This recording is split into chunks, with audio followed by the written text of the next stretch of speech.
Hi, I'm Mark Lawson, president of the E.C. Shermer Publishing Company, and we are so very pleased today to have a chance to visit about a new work that we just published entitled Voyages by composer Robert Convery. I've invited two guests to discuss this work who know it very well. The first is Donald Nally, who is the conductor of the Grammy-winning professional choir, The Crossing, and is the commissioner of this work. And the other is Mark Shapiro, who is the conductor of Cecilia Chorus and artistic director of the Cantori of New York. He's also on the conducting faculty of the Juilliard School and is the editor of the Mark Shapiro Choral Series. So welcome to you both. Thank you. Thank you. Hi, Donald. So I want to start with Donald. I want to start with Donald, and I just want to talk about the beginning of this piece, when you first came across this text, and then why you decided to pursue having Robert set it. Sure. Well, first of all, thanks for having me. Secondly, Mark, you probably do not know this, but Mark Shapiro and I are very close friends. So I have purposely not done any pre-talk with him about this talk so that it would be fresh. So that's good. I'm very, very fortunate to have him as a friend, and also so pleased that this is under his umbrella in his choral series. I think it's great. I became obsessed with Hart Crane. I discovered him through The Bridge. Just thought that this was one of the most courageous poets I'd ever come across in terms of the way in which he captures life, death, love, sex, movement, which I think we're going to talk about here because, or we're going to have to talk about here because if we're going to talk about Bob's work, we have to talk about movement and just also about like the courage of creating images that are not necessarily linear or part of a story or whatever. The end of The Bridge ends with this like sentence, whispers antiphonal and as they're swinging, you're like, okay, is that a sentence? And yet having spent like I don't know how long it takes to read the Bridge, probably an hour. And this image, like you're back at the bridge and it's become like a harp and it's hanging in this whiteness, and it just feels like with that line, it feels like the door's open, now go out and live, right? And I feel like Voyages is the same way, that there's a certain claustrophobia that he builds into the poem. And that claustrophobia peaks at a certain point. And then even though the story of the love relationship is not really linear, there is a kind of progression, and that claustrophobia kind of like becomes very compact. And then at the realization that this relationship is not going to survive, that begins to ease toward the resignation of the last poem. And so, I just felt that this was so right for a musical setting, even though like most composers don't really want to take like truly, truly great poetry and try to set it because it puts us in the circumstance of kind of competing with it. And yet the way in which this poetry is written, you can dissect it in certain musical ways that somewhat alleviate some of that like competition with the original.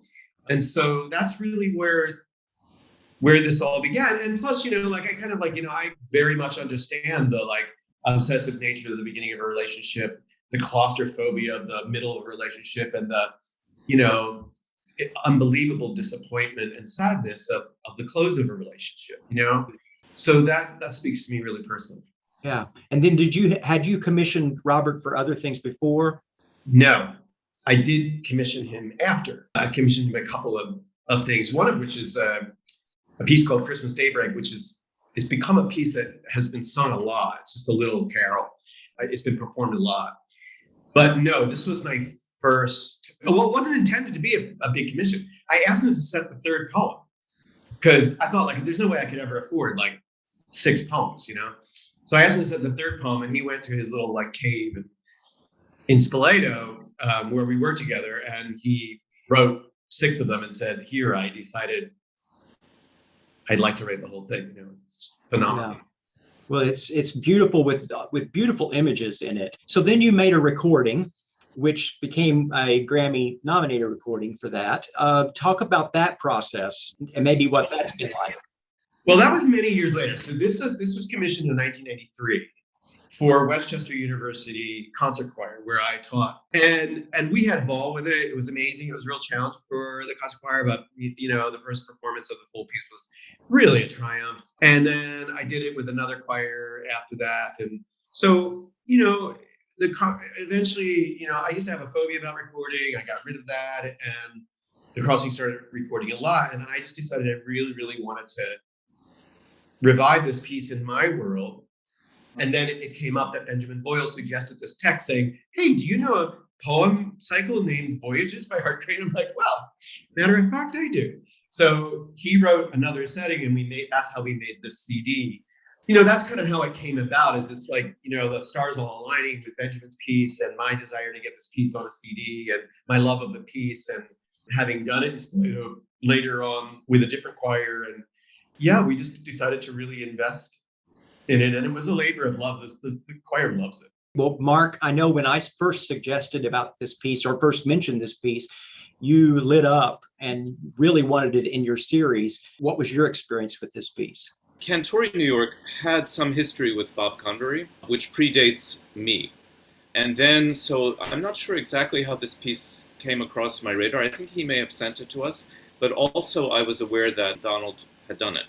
And I'm not sure which came first. So Cantori performed it in 2002. I just looked it up. So that was about 20 years ago. And we loved it. I mean, I still remember how people loved it. For a lot of reasons, Cantori is a group that really responds to the text. And personally, Donald was talking a lot about what the text is about, but I would add just the surface beauty of the words themselves. It's just intoxicating. And I am a complete sucker for this kind of language.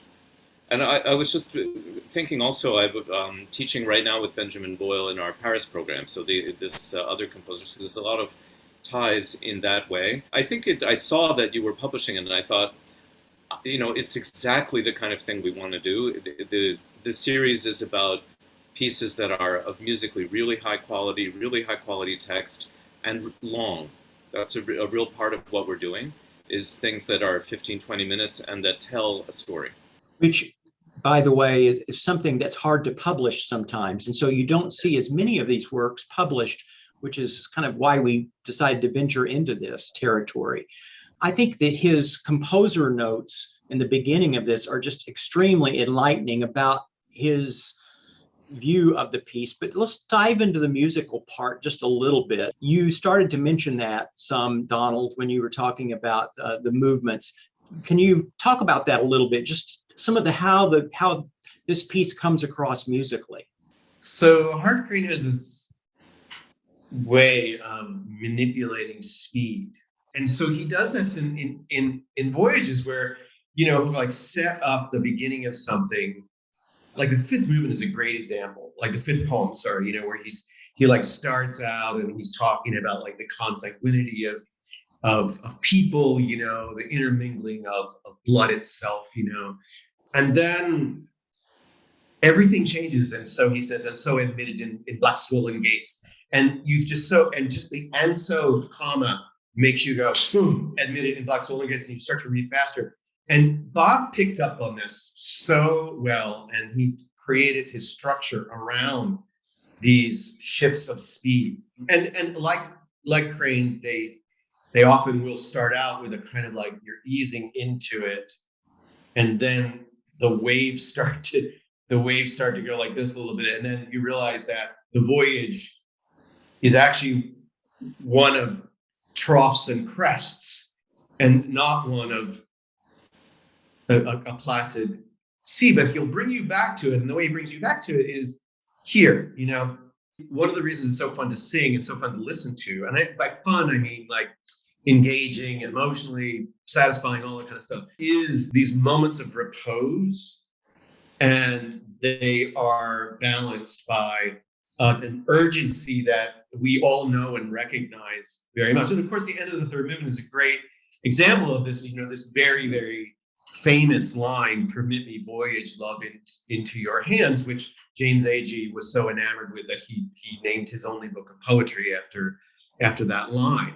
I feel like that moment is so quintessentially Bob Convery.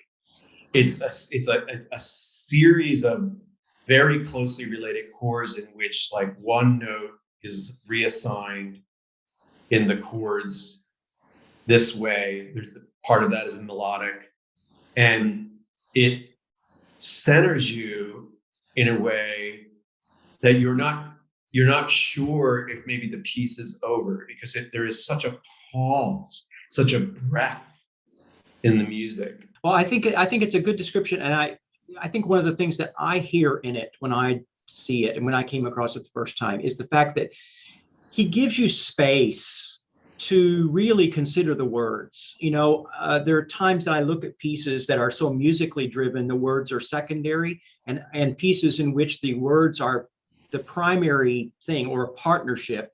And he does that. He gives you space, I think, in a very unique way.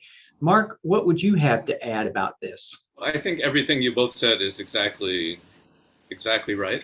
And the thing I think that we would want to add for people who don't know it yet is it's in a very pleasing sound style. It's a very digestible musical language. Not all composers write well for the voice. This piece is really great for the voice. So I've been looking at a lot of music and you're thinking that this sense of, can somebody phrase? Do you feel like there's a phrase? So I think there's that. And then I think just what Donald and you have both said is that Bob really hears the poetry. Mm-hmm. So there is a kind of, and those turns are so subtle, there's some harmonic coloring of something which is perfect for the language.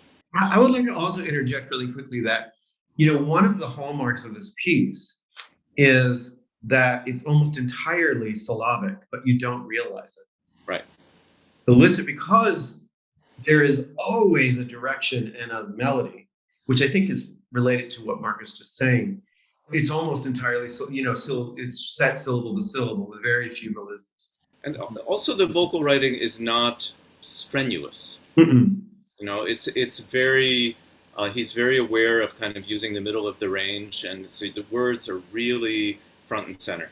Well, for those of you that haven't heard it, I would encourage you to go on any of the streaming services and listen, or actually buy a CD. That's something that still exists. You can actually go to the Crossing website, which is a wonderful site, by the way, and you can actually buy it.